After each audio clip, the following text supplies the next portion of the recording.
नमस्कार, news state पर आप सभी का स्वागत है। मैं हूं आपके साथ शुभेंदु सिंह। आपके मुद्दे में आज बात करेंगे छत्तीसगढ़ की, जहां चुनाव से ठीक 100 दिन पहले, लगभग 100 दिन पहले कांग्रेस ने सत्ता से संगठन तक कई बड़े फेरबदल करने जा रही है और अभी तक कई बड़े फैसले लिए जा चुके हैं। पहले प्रदेश अध्यक्ष बदले गए और फिर मंत्री और फिर उनके विभाग। और आज चर्चा इसी मसले पर कि चुनाव से पहले छत्तीसगढ़ कांग्रेस में हलचल तेज है और कांग्रेस को अपने सबसे मजबूत गढ़ में सर्जरी की आखिर जरूरत क्यों पड़ रही है। चुनाव से लगभग 100 दिन पहले सत्ता संगठन में नई जिम्मेदारी से क्या इसका जो लाभ है वो पार्टी को मिल सकेगा। आदिवासी के बदले आदिवासी मंत्री के जरिए क्या संतुलन बनाने की एक बड़ी कोशिश है। फेरबदल का सबसे ज्यादा असर बस्तर सरगुजा संभाग पर देखने को मिल रहा है। इसके पीछे का कारण क्या है, तमाम सवालों का जवाब तलाशेंगे। साथ में हमारे खास मेहमानों का एक पैनल जुड़ रहा है, लेकिन सबसे पहले एक रिपोर्ट आपको दिखाते हैं।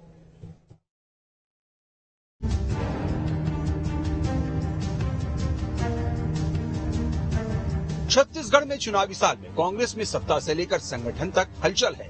अब जब चुनाव को मुश्किल से 100 दिन रह गए हैं तो कांग्रेस में बड़े फेरबदल देखने को मिल रहे हैं। दरअसल 28 जून को दोपहर में दिल्ली में राहुल गांधी की अगुवाई में एक बैठक हुई, जिसमें वरिष्ठ नेताओं की मौजूदगी में छत्तीसगढ़ के नेता भी शामिल हुए। 28 जून को ही टीएस सिंहदेव को डिप्टी सीएम बना दिया गया।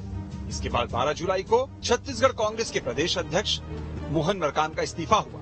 12 जुलाई को ही बस्तर से सांसद दीपक बैज प्रदेश अध्यक्ष बना दिए गए। 13 जुलाई को स्कूल शिक्षा मंत्री प्रेम साई सिंह टेकाम का इस्तीफा हुआ। 14 जुलाई को मोहन मरकाम ने मंत्री पद की शपथ ली। 14 जुलाई को ही प्रेम साई सिंह टेकाम को कैबिनेट मंत्री का दर्जा दिया गया और उन्हें राज्य योजना आयोग का अध्यक्ष बना दिया गया।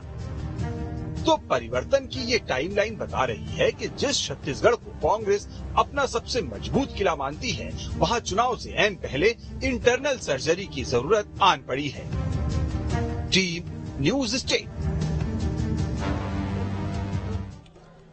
तो क्या वाकई में इससे आने वाले चुनाव में कांग्रेस पार्टी को एक बड़ी मजबूती मिलने जा रही है। और बीजेपी के नेता भी लगातार सवाल उठा रहे हैं, उन सभी सवालों का जवाब भी तलाशेंगे और इसके पीछे का असल मायने में कारण क्या है वो भी जरा जानने की कोशिश करते हैं। लेकिन सबसे पहले आज के खास पैनल से आपको मिलवा देते हैं। हमारे साथ वरिष्ठ पत्रकार उचित शर्मा जी कार्यक्रम में जुड़ चुके हैं। भारतीय जनता पार्टी से प्रवक्ता देवलाल ठाकुर जी हमारे साथ कार्यक्रम में और कांग्रेस पार्टी से प्रवक्ता सुरेंद्र वर्मा जी हमारे साथ कार्यक्रम में जुड़ चुके हैं। सभी का बहुत स्वागत है। लेकिन शुरुआत ओपनिंग रिएक्शन के साथ मैं जरा लेना चाह रहा हूं। सुरेंद्र वर्मा जी, सबसे पहले इस बड़े फेरबदल को लेकर आप क्या कहना चाहते हैं, आपको क्या नजर आता है?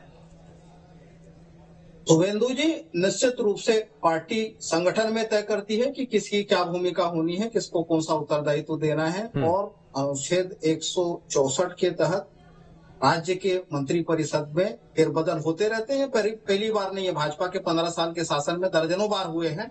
हमारे यहाँ तो ये पहला फेरबदल है 4.5 साल में। ठीक है। और भारतीय जनता पार्टी संगठन की आप बात करें तो पिछले 4 साल में 4 प्रदेश अध्यक्ष बदले, आधा दर्जन से ज्यादा प्रभारी आ गए, दर्जनों मंत्री आ गए। और अब तो मोदी साहब जी को दौड़ लगानी पड़ रही है छत्तीसगढ़ में। तो ये अपना घर देखे।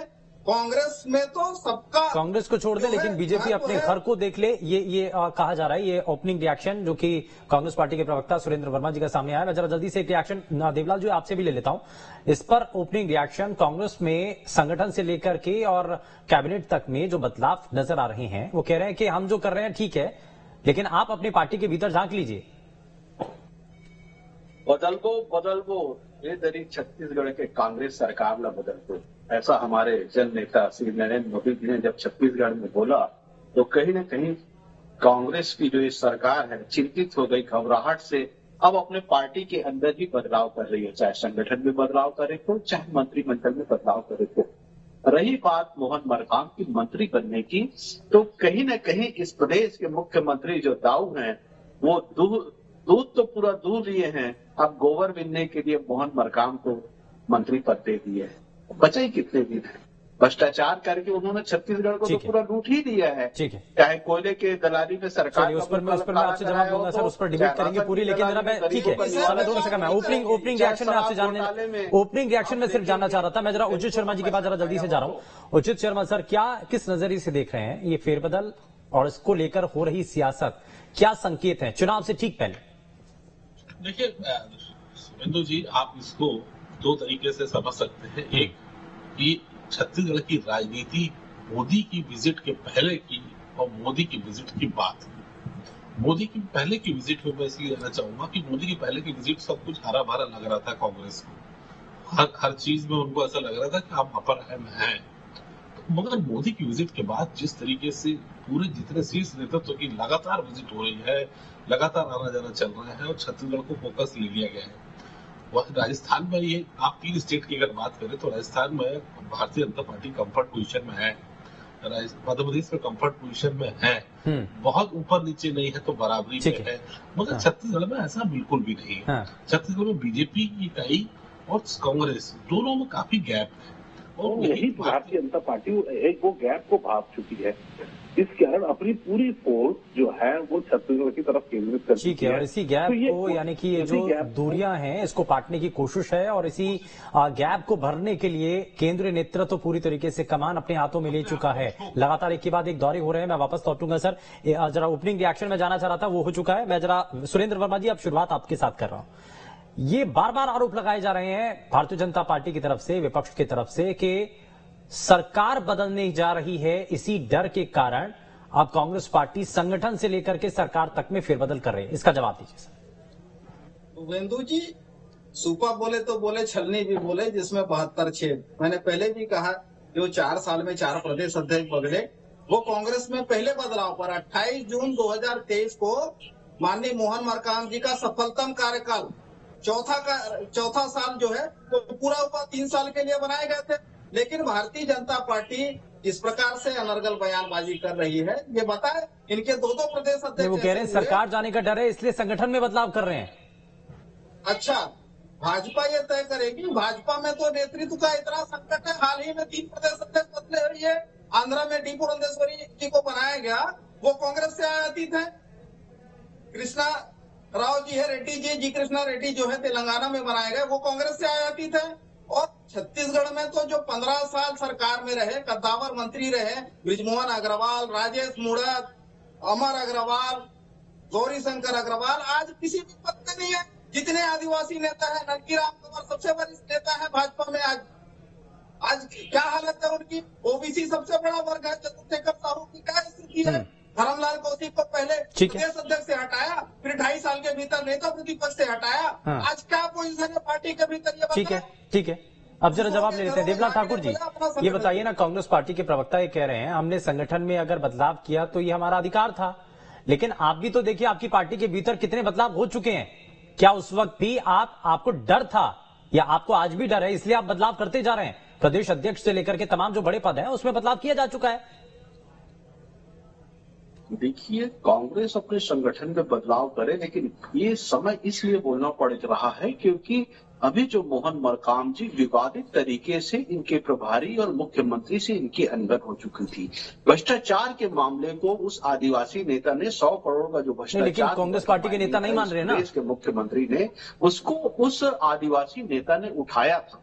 कहीं न कहीं जो आदिवासी जनसमूह है इस कांग्रेस के खिलाफ जा रहा था। जिस प्रकार से इस प्रदेश के मुख्यमंत्री ने तेंदुपत्ता संग्राहक आदिवासी परिवारों के जो पैसे को लूटकर उनके हक एवं अधिकार में डाका डालकर चोरी करके जो पाटन विधानसभा एम जामगांव में संयंत्र का निर्माण किया, आदिवासी समाज उनसे रुष्ट है और पूरे प्रदेश में उनके खिलाफ है। इसको मैनेज करने के लिए कहीं न कहीं फिर से मोहन मरकाम को मंत्री पद देने जैसी बात और सरगुजा क्षेत्र से टीएस बाबा को उप मुख्यमंत्री बनाने की कवायद में ये लोग लगे हुए हैं।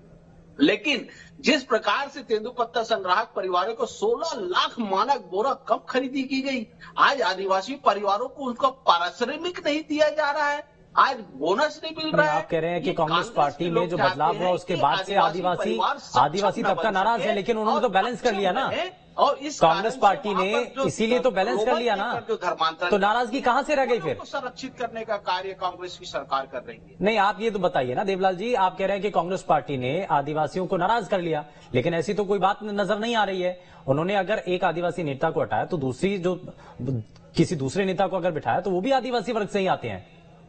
मैं आदिवासी नेताओं की बात नहीं कर रहा हूँ, आदिवासी जन समूह की बात कर रहा हूँ। जो वहां पर तेंदुपत्ता संग्राहक परिवार है, उनके 900 करोड़ में 700 करोड़ रुपए लूटकर इस प्रदेश के मुख्यमंत्री ने अपने पाटन एम जामगांव ले आया। जनजाति वर्ग के पैसे को वहां पर मत परिवर्तन करके अपने पाटन एम जामगांव में ले आया।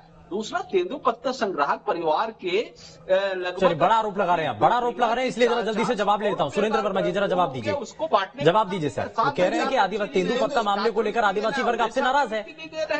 झूठ और लफाजी में भारतीय जनता पार्टी के नेताओं में कांग्रेस कमेटी मंत्रिमंडल को मैं चुनौती देता हूँ, नहीं एक एक करके, ठीक है, नहीं चुनौती दे रहे हैं तो वो स्वीकार कर रहे हैं, वो जवाब भी दे रहे हैं सर।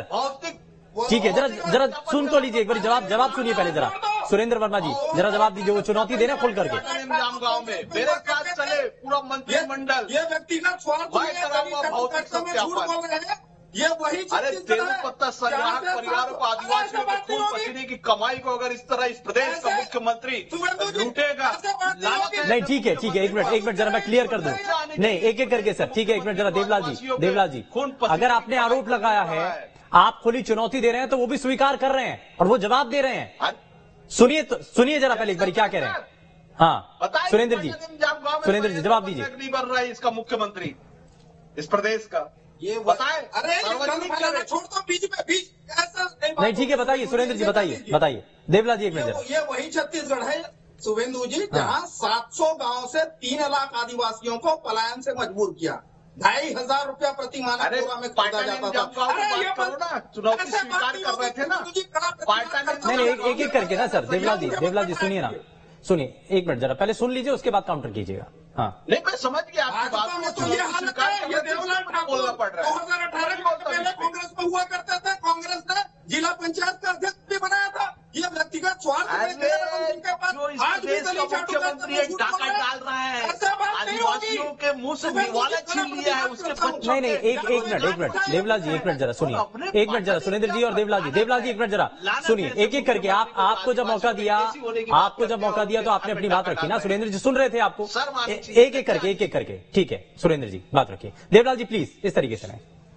शर्म तो ऐसे लोगों को आनी चाहिए शुभेंदु जी, जो दलील चाटुकारिता में, व्यक्तिगत स्वार्थ में आदिवासी समाज का अपमान करते हैं। ये वही मोदी सरकार है जिन्होंने हाल ही में वन अधिकार अधिनियम में संशोधन करके आदिवासी हितों की उपेक्षा की, कमर्शियल माइनिंग शुरू की, आदिवासियों को जल जंगल जमीन के अधिकार से वंचित किया। 15 साल रमन राज में भी लोहारी कुंड का मामला आपको याद होगा, जो लैंड बैंक बना के रखे थे, जिसको भूपेश सरकार ने वापस किया।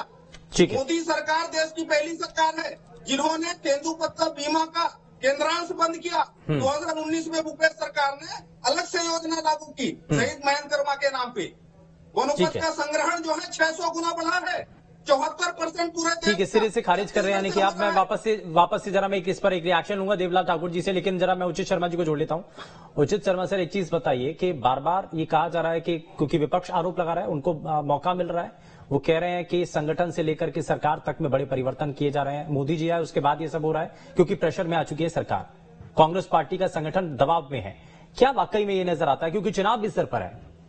देखिए इसमें दो बातें समझ, एक तो दबाव है, ये बात सत्य है, बिल्कुल नकारा नहीं जा सकता। वहीं पे कांग्रेस संपन्न हुई है केंद्र में। आप इसको समझिए कि राहुल की यात्रा के बाद, कर्नाटक के चुनाव के बाद जो महत्वपूर्ण मोटिवेट हुई है कांग्रेस, ये उसके नतीजे हैं, में परिवर्तन हुआ है। हकीकत ये है कि ये परिवर्तन 2.5 साल पहले ही हो जाना चाहिए था, और लेकिन कांग्रेस की जो केंद्रीय इकाई है वो संबल नहीं थी, वो इतने कठोर फैसले नहीं ले सकती थी। उसके कई कारण हो सकते हैं, लेकिन अभी जब कांग्रेस केंद्र में संबल हुई है तो वो अपने कठोर निर्णय ले रही है, और अपने कठोर निर्णय से राज्य की इकाई को अवगत भी करा रही है, और उसके अनुसार काम हो रहे हैं। फेरबदल होना चाहिए। आप कह रहे हैं कि ये केवल भूपेश ने फेरबदल नहीं किया, अभी पेरिस से मोदी जी को आने दे दीजिए, मोदी जी भी 10-15 फेरबदल करने वाले हैं, तो उसको आप क्या करेंगे ठाकुर साहब? तब ये चीजें फेरबदल होना चाहिए, गुण दोषों के आधार में होना चाहिए, लेकिन अब गुण दोषों का आधार चले गए हैं। अब राजनीतिक बिसात बिछाई जाने लगी है, चुनाव पास में है, तो कई कारण होते हैं फेरबदल के। आपके गुण दोष भी होता है, परफॉर्मेंस होता है, राजनीतिक पूरी गुटियां पूरी की पूरी बैठा ली जाती है, सभी वर्गों को, सभी समाज को साधा जाता है, तो ये उस बेस पे सब किया जा रहा है। लेकिन कैबिनेट मंत्री का अगर इस्तीफा लेकर के ये अगर मैसेज आता है वो भी चुनाव से ठीक पहले, तो ये आपको नहीं लगता कि कुछ गलत इंडिकेशन जाए? हाँ देखिए ये बहुत पहले हो जाना चाहिए, तो हाँ। उस पर आप बोलो गुण दोष पे, ये विधायक उनकी शिकायत कर रहे हैं, उनके कार्यकर्ता उनकी शिकायत कर रहे हैं, फोन नहीं उठाते हैं, तो परफॉर्मेंस भी कोई चीज है, ये बहुत पहले होना चाहिए था। ये 2.5 साल पुरानी कहानी है। होना परिवर्तन उस समय था, लेकिन कठोर निर्णय कांग्रेस ले नहीं सक रही थी। क्योंकि केंद्रीय इकाई इतनी मजबूत लेकिन नहीं फिलहाल है ये कि बदलाव होता हुआ नजर आ रहा है और तुरंत के तुरंत इस पर एक्शन भी लिए जा रहे हैं। जो भी बड़े फैसले हैं वो लिए जा रहे हैं, जैसा कि देखा भी गया जयवीरू की जोड़ी हमने देखी। जी। जो टकराव बिल्कुल। जो अक्सर विपक्षी खेमा कहता रहा था कि दोनों के नेताओं के बीच में बनती नहीं है, लेकिन वो दोनों भी एक साथ एक फ्रेम में नजर आते हैं और कई ऐसे बड़े फैसले हैं जो कि लिए भी जाते हैं। मैं जरा जल्दी से एक एक्शन इस पर सुरेंद्र जी से ले लेता हूं। सुरेंद्र वर्मा जी, ये चुनाव से कुछ ही टाइम पहले अगर ये बदलाव होते हैं, आपको लगता है कि फायदा इसमें ज्यादा होगा, नुकसान की संभावना कम है या नुकसान ज्यादा हो सकता है? शुभेंदु जी, निश्चित रूप से लाभ ही लाभ है। जो कांग्रेस का राष्ट्रीय अधिवेशन रायपुर में हुआ था, उसमें जो फार्मूला तय हुआ था युवाओं को विशेष जिम्मेदारी देने की, निश्चित रूप से 2 बार के विधायक है दीपक बैज जी, वर्तमान में सांसद हैं। एनएसयूआई के समय से छात्र जीवन से राजनीति में रहे, बड़े बड़े पदों पे रहे, राष्ट्रीय उपाध्यक्ष हैं अनुसूचित जनजाति वर्ग के जो कांग्रेस का संगठन है। तो निश्चित रूप से उनके आने से युवाओं में उत्साह है और मोहन मरकाम जी का कार्यकाल ऐतिहासिक रूप में सफल रहा। 2019 में लोकसभा चुनाव के बाद प्रेमसाय सिंह टेकाम जी राज्य योजना आयोग के अध्यक्ष बनाए गए हैं। ये भी ऐतिहासिक निर्णय है। ठीक है। 6 बार के विधायक है, उनके अनुभव का लाभ पार्टी को मिलेगा। हाँ। और भाजपा के तो सारे हथकंडे नाकाम रहे। ठीक है। जितने बदलाव ये किए सब कुछ नाकाम रहा। ठीक है। और ये तो भारतीय जनता पार्टी का जो पाखंड है वो दिख रहा है आपको। चलिए ठीक है, मैं जरा इस पर जरा जल्दी से एक एक्शन ले लेता हूं। देवलाल जी, ये समय बहुत कम बचा है, इस समय कम बचे हुए में आपको लग रहा है कि सरकार तो ये सोच करके चल रही है कि बेनिफिट होगा, लेकिन आपको कुछ और दिखाई दे रहा है? देखिए, बदलबो ये तरी छत्तीसगढ़ के कांग्रेस सरकार ला बदलबो। मैं एक चीज मैं चुनौती जो दिया था पाटन एम जाम गांव में, मैं मुख्यमंत्री बोल रहा हूँ, वो बताया कि आदिवासियों का पैसा का है कि नहीं। मेरे पास सत्यापित दस्तावेज रखा हूं मैं कि हम आदिवासियों के मेहनत पसीने की कमाई को उस पाटन विधानसभा में चोरी करके डाका डाल के आदिवासियों के हक में डाका डालकर इस प्रदेश का मुख्यमंत्री को लानत आना चाहिए।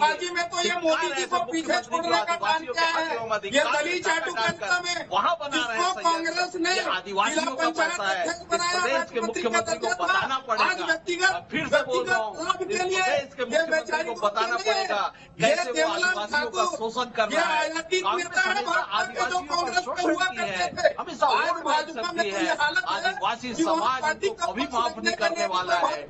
चाहते क्या है आदिवासी क्या हो, जो पार्टी का नहीं हुआ, जो पार्टी से ठीक है, लेकिन आदिवासी मामले को लेकर के अगर एक चीज साफ तो होनी चाहिए ना। ठीक है, ये चुनावी मुद्दा भी है। खैर समय थोड़ा सा कम है, माफी के साथ रोक रहा हूँ। बहुत शुक्रिया सभी खास मेहमानों का कार्यक्रम में शामिल होने के लिए। लेकिन बस्तर सरगुजा पर सभी की नजर है और इसीलिए सियासी समीकरण भी यहाँ पर बनाने की हर राजनीतिक दल की तरफ से कोशिश है, लेकिन कितना कामयाब होते हैं देखना होगा। पेशकश में फिलहाल के लिए बस इतना ही। नमस्कार।